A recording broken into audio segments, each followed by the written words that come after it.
My God, that's good. Well, look, it's all poison. It's all poison, but at different degrees. Yeah. Fuck. I'm drinking 2 gallons of vodka a day? Are you talking about yourself? Yeah. Gallons? Gallons, the big handle. I know what a gallon is. 2. Something about music goes right to the pussy. If I was a plumber or a dentist, it wouldn't be the same thing. I get it. Well, and you don't have to if be you were a dentist, you'd be a lot of drilling. Guy came backstage. He goes, "I've got liquid LSD," and he filled our hands, and I must have taken like 25 hits of LSD. You could have died. Fucking 2 days. That's what I'm saying. About I it. have a pain. Really? It's gone. Okay. Chevy, just live for another 20 minutes. That's all we need. Because and then we're wrapped. I always get back to like having done a show for 10 years about the good old days. Right. Yeah. My conversation, I would get asked about Mad Men saying like, "Don't you wish, man, don't you wish?" And I go, I'm a fan of painless dentistry. I'm like, no, it's better now. The thing I liked about Olivier was that His balls tasted. whenever I had what? He wouldn't let me ask the question. He was always busy probing me. I'll bet he was. I'll bet he was very busy probing you. Oh, So a psychopath is a predatory parasite. And it's not, and that means they're very, very low in agreeableness, no empathy, tend to be callous. Like, who are some people who fit this description? Ted Bundy? Let me put it another way. Who are some people running for president now who fit? Well, that's an open question, right? Well, it's a true thing. And, well, I will, excuse me, Bill, stop laughing like a dog, okay? Bill Maher is a lefty lunatic. You have a case of the Trump derangement syndrome, and a lot of people are saying it. He used to like me a lot more before we got a little too political for Bill. I have trouble saying no. Just put it there. Oh, you have trouble saying no. To benefits and to gigs I don't want to do. Well, why didn't you just say so? You're like the Pete Davidson of your generation. Like the guy everybody goes, wow, how did he get all those girls? It's always how. It's so horrible. It always starts with how. I lay on my back off the bed and they get to stand and just like be like right humping them, like right where the mattress hits. I feel like the chances of the Family Research Council repeating this show anywhere are... Who is the Family Research Council? Like a super Christian organization. I don't know any thruples. I know 2. Can you describe them? There were 3 men together. Like the Three Stooges. Listen to this. This is way before I even knew what a gay person was. They slept in the same bed, and they would introduce each other as my partner, even though they were in no specific business. You look cuter on stage than you do off stage. There's something about that thing, So my theory that rock stars get a lot of pussy is the correct... It is absolutely correct. A lot of them do. Okay. He crossed a sacred thing when you go onto a stage. The stage is sacred. Yes. Since then, Chappelle got tackled. Yes. Salman Rushdie. I mean, are you really afraid like that? I'm afraid on stage. Fast Times at Ridgemont High. He was based on a guy from San Diego. His real name is very close to Spicoli. Sean, he didn't really audition. He said, I know this character. I grew up with this character. I lived in Malibu. He's a surfer dude. And we said, well, do it. And he goes, hire me and I'll do it. And we actually hired him. I couldn't get a job in LA, so I went to New York. We paid $375 down, which included the security deposit on an apartment. So I got dressed and I get in the elevator. And next to me is the most exotic, beautiful woman I've ever seen. And I've got to figure out a line. And I'm shy. And the elevator starts going down, and I got to come up with something. And my line was, do you know where the garbage goes in this building? And her response was, yeah, you take it right down to... It was a man. And I'm hearing Lou Reed in my head, take a walk on the wild side. Hi. Michael Jackson.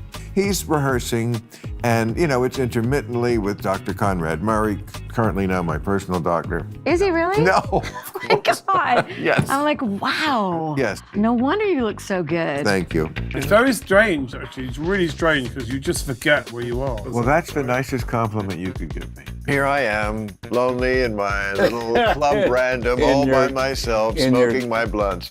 My wife won't be watching this. She's in Spain. Do you want any? No, thank you. You never smoke pot. Oh. What do you think? You mix it in the cigar? Because otherwise, that's the biggest joint I've ever seen in my life. Well, you must have seen a blood, Chris. No. Come on. No. Your family, you've never seen a blood? No, I have. Okay. Cineteast put Buster Keaton ahead of the other three. Who put them ahead? Cineteast. Who? Cineteast,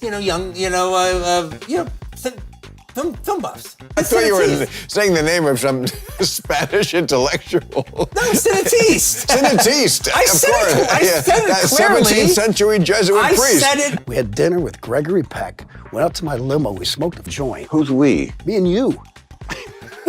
It's Stoner. If you're truly following the way of Christianity, you will be a good steward of this place because this is where heaven is. You know, this would be a really successul episode if you got me to be a Christian by the end of it. I'm telling you, this thing would fucking explode on the internet. On the phone. This is a real Jesus.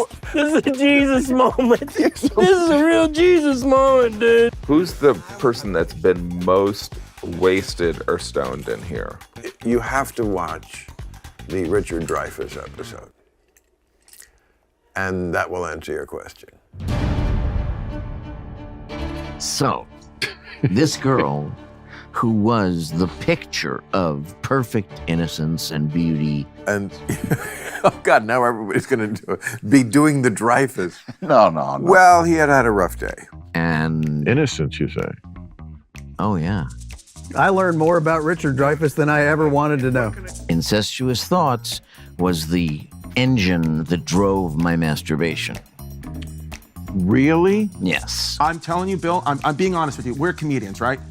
We're jaded when it comes to laughter. And when I laugh, it's an honest laugh. Right, but with Richard Dreyfuss, I was truly, like, it actually broke kind of parts of my personality, and my girlfriend, wife, was screaming at me. She was like, "You're gonna wake up the kids." You have children, right? I do not have children. Thank God. No kids? Never no slip-ups? Not to no. my knowledge. I don't enjoy them.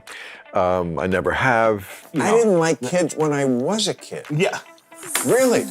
You parents fucked it up having to negotiate with a child for what restaurant you're going to go to. Let's not forget, that we've is also... astoundingly. I don't know why I'm so mad. I don't have. For many millions and millions of people, the purpose of living is to avoid having children.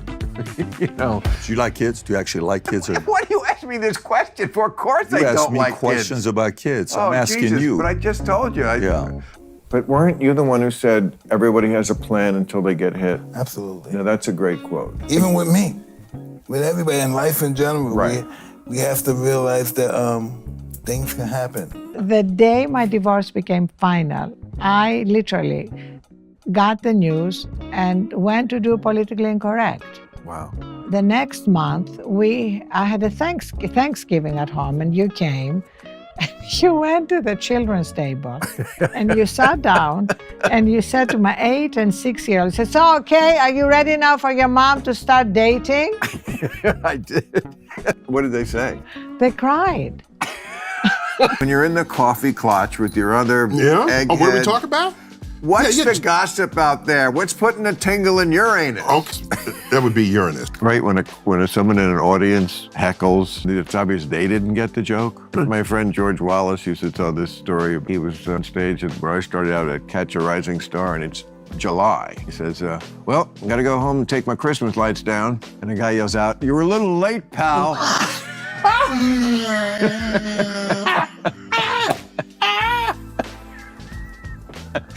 I'm editing Pulp Fiction, and I'm watching this show, Politically Incorrect on Comedy Central, that I think is just amazing. I remember. And I like it so much that I'm going to my editor, Sally Minky. I'm like, "Hey, you know what they said? You know what they said last night?" We were so buoyed by your fandom. You are our first fan. I swear to God.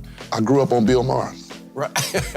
That's why I'm fucked up, a fucked up kid. This is so fucking cool. I'm just gonna fanboy out for a second, please. You bring me extreme fucking joy watching you say what nobody else will fucking say and mean it. You cut right through the fucking bullshit. My parents are a really big fan of your show. Because they're the ones who love me. Well, I love you too. Oh, good. You're still one of my favorite guys on TV. I appreciate I like it. You're a straight shooter.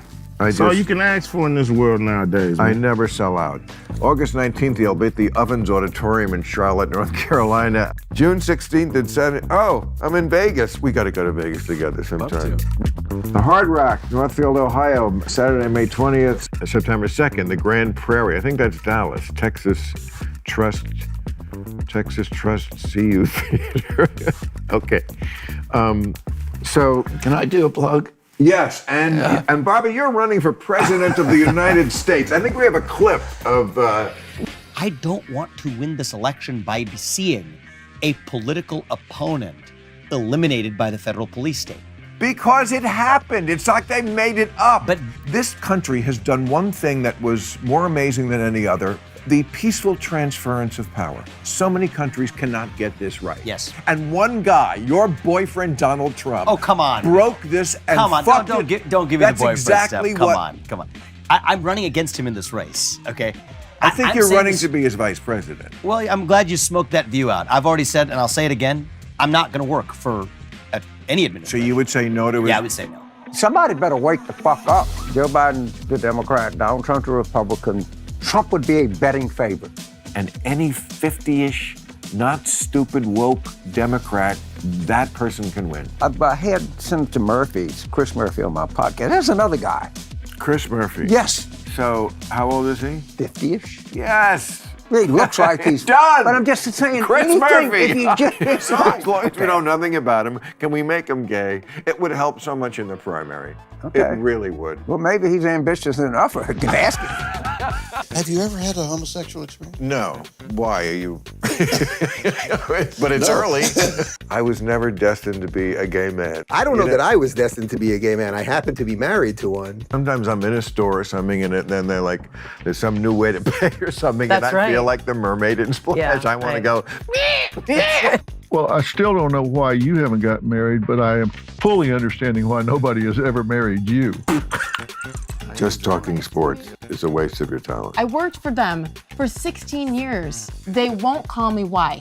Right. They know that I'm not afraid. They don't want that. And he finally said, "So are you a comedian?" And I said, "Yes, Mr. Lennon." And he said to me, "How much time you got?" And I said, "About 8 minutes." He said, "Good." You know, most people I ask how much time you got. I got 6 hours. I can do 6 hours. I got 2 hours to clean, 2 hours to dirty. I got. You know, I called Jimmy Kimmel and I said, I'm getting offers from ABC. If they're talking to put me on 11:30, would you want to go on at 12:30? I think he said, yeah, he'd like to. I said, oh, okay. But I think maybe he was hurt by that, and I apologize to him for that. But I don't want to make this all about, because I'm fine with him now. We've spoken. Okay. It's fine. But just for the, whatever, just the I hate facts. it when two people I love don't like each other. Oh, I do like John. Oh. no. We're not good. acrimonious in any way. Okay. We just have different directions, and have had since about 1975. Oh, geez, look what I've stumbled into here.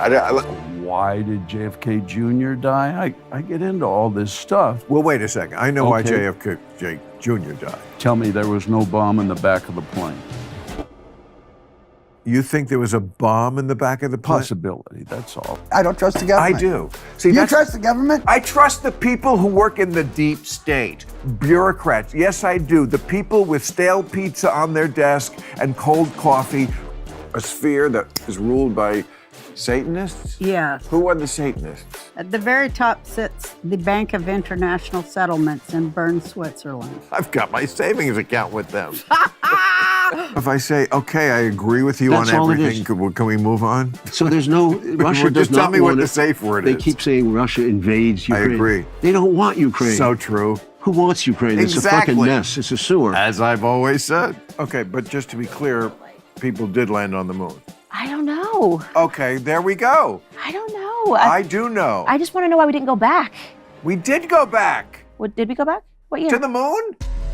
In that era when Putin first came into office, there was that famous poisoning of the, what's his name? The guy from, you got to look at the London intelligence agencies, the English ones, MI5 for 10 years. He was worthless as an agent. He wasn't, had nothing. Don't forget the project for the new American century, the people who sent us into Iraq. They automatically assume that Putin is responsible for everybody. He's like a James Bond film. Dr. No does this, he does It's that. exactly like a James But he's Bond not. film. He He's watched too exactly much like like a Bond villain. He should be stroking a cat every time you see him. You haven't proven it to me, goddammit. Can I take a leak now? Yes. You mean Putin was like, we have got to do something about this problem of people falling out windows. I think the floors are too slippery by the window. That is what we must work on. So where were we? We were on something interesting before we got boring. What were we talking about? It was very interesting. People having different viewpoints, I think, or something. We're talking about the cancel policy and the cancel world. We're just talking about the early funny comedies. How many times do you get a prostate check and enjoy it before you're gay? 5? There you go. See, yeah, it's right there. Yeah. I just don't like joking about. Oh, Bella. I know that you Bella. like to, but I This I is don't where think the it's anxiety. funny. Oh, for I don't fuck's think sake! it's What a funny. shame. Is there anything more pathetic in that fucking generation than begging for people to like you? Like me. Like me. No. Like this thing I did. Like it, please like it. Please like. John, the drink I made you, was it good? Like it, please like it, John. Please like it. My daughter came with me. My 18-year-old daughter is like woke as fuck. I mean, that's that generation. Of course. Comedy is the villain, and her dad is the fucking Joker. So I bring George on the road, right? And I watch her and her best friend Daisy go like this. Like, I said, I saw you laughing at that trans joke about ... And George goes, Dad, hold on. The way he says it, it's different. It's not. It's like he surprises you with the thing, and I go, yeah, it's called fucking comedy. So who's at your shows? Every age? Every night I'll say, how many people is your first time seeing Limp Bizkit? The whole place raises their hand. How many people are under 30 years old? The whole place raises their hand. I think the people who grew up liking Limp Bizkit probably are a little older, and they'd probably rather me do a Paul Newman and give them some salad dressing or some soap. If we were sitting here with a couple of guys from the Chili Peppers and a couple of guys from other bands, we would all agree on one thing, which is that U2 is the ideal of being in a band that we all look up to because they function, they're more or less grew up on the same street and went to the same schools. That's true of a lot of bands. That's the Beatles. But the Beatles also, I mean, they lasted 6 years. 10. You know. You experienced the Beatles. The end, I was old enough to know what I was experiencing. Let me rephrase it. You experienced the Plastic Ono Band. Paul McCartney flies commercial? He was in Heathrow Airport, yeah. And a friend of a friend said, your Uncle Paul's outside. And I said, what? And we sat there chatting away for a little bit. And, Well, but you have so much history with that guy. I mean, and again... Yeah, but we've never, even done this. Really? He keeps telling me I've got so many stories about your dad that I've never told anybody. But we're just got to find the time and lock in a time to do that. Do it like yesterday. I know. You've never invited me over. You've never invited me. This sounds like the beginning of The Godfather. No, but look at this place. Well, yes. You never asked me to come for coffee. And now you come here on the day of my daughter's wedding. You do impressions. I remember watching your stand-up. You do impressions. Okay, let me do Rhett Butler's speech for you. I think it's very hard to win a war with words, gentlemen. What are you saying? I'm saying there's not a cannon factory in the whole South. Well, what difference does that make to a gentleman? Well, I'm afraid it's going to make a great deal of difference to a great many gentlemen. Marty's a huge Sinatra fan because he and I both know this album that we can't find anybody else who knows this. I live alone. That hasn't always been easy to do for a single man. I had to introduce this album to Seth MacFarlane, who is a Sinatra adore. I've been to town. I've crossed the highways And the harbor too. I've done some things I never thought I'd ever do. Saying she's a gold digger, but she fucking with her broke. Baby, don't get hooked on me. Yeah, oh my God. Because I'll just... Yes. And I'll set you free. There's a great line in that where he goes, and it's warm where you're touching me. She rides around in a brand new foreign car. The chances are the lady's a star. Yeah. Whatever I did right in life, this to me is like one of the ultimate payoffs. Just leave it at that. I'll drink to that too. That for whatever road led me here, where I have enough cachet to have you want to come here and talk to me. Come on, buddy. Like two old white guys, we don't know. Should we do this? I gotta go to bed, Bill. Oh, that's honest. I gotta go. I gotta go back to what happened to you from the ages of 0 to 2. I was modeling. I started modeling at 6 weeks old. Literally. When we're not filming, the drinks are not free. I'm staying here, by the way, because this is, first of all, I can't get up. And secondly, it's so comfortable. All right, I'm up. Look at me. You're running away from me now. I know when to wrap up an interview. Since you were such an amazing guest, and since I've loved you for so long, You can't go down on me. I'm That's going not to even- blow you.